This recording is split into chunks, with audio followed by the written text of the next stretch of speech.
adik na adik ako dati. As in talagang lahat. So talagang sobra. Nagnanakaw, nagbebenta lahat ng mga kagamitan at kung ano-ano pa. So meron kwento nun sa likod nun eh. Pero it doesn't mean na yung kwento ko kung ba't ako nag-addict reasonable para maging addict. Nung later part ng aking buhay napagtanto ko or na-realize ko na kahit ano pa yung pinagdadaanan mo, hindi solusyon ang paggamit ng pinagbabawal ng mga gamot. So sa inyo, sa side nyo, ano ba ang nagtulak sa inyo? Bakit nyo ba ito sinubukan? Hindi. Parang ano po. Sa akin naman po, nakakulong po kasi yung asawa ko. Nakakulong. Kung gusto mo pa sumunod. May asawa na. Das, ako lang po yung buong buhay sa anak ko. May anak ka na. Dalawa. Para Kita mo na. Dalawa para tapos pati nung kayo, sabi niya nagiinuman nga kayo tapos sinubukan niyo yun. Sino naman na nagturo sa inyo? Bata pa yan, no? Hindi. Parang ano, Talagang May anak. yung araw na yun talagang ano lang po, katuwaan lang po talaga namin. so ngayon ba matanong ko lang ginagawa niyo pa rin ba siya? hindi po, hindi na nga po kami makalabas. Ayun lang po yung time na unang-una po, parang huling labas ko na po yun na nabidyoan kami. Kasi po, yung Hindi na time kami na nalabas. gabi na po yun na lumabas po kami, na nag-inom po kami. Kasi sobrang problemado po namin dalawa. Kaya parang nagkaintindihan lang po kami na dumaan yun.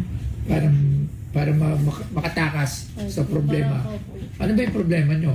Ano ba yung problema mo? Mali mo, ma-solusyon natin o kaya mapayuan ka namin. Ano ba yung problema natin o problema nyo? Para hindi na tayo ulit dumating sa punto na ganun ulit. Tapos may makapag-picture na na-picturean kayo. Tapos iba't iba na yung mga kwento. Iba't iba na yung mga nakakaranisan nila. Ano ba yung dahilan? Ikaw, ano ba? Sa kanya kasi, sabi niya nga nakakulong yung kanyang asawa. Pero dapat, hindi mo nakakulong na yung asawa. Gusto mo, ikaw din makulong. Okay. O ikaw? Ano? Ako po kasi, parang na-stress lang po ako nakaraan na Kasi po, parang wala, syempre po boring po sa bahay namin. Parang sobrang pagod ko lang po mag-alaga ng anak namin.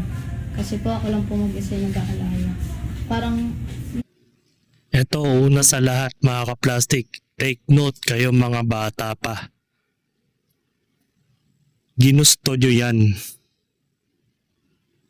Ba't ngayon parang nagre-reklamo ka na bakit ikaw lang ang nag-aalaga sa bata? Biruin mo, sarap na sarap kang binabayo ng asawa mo.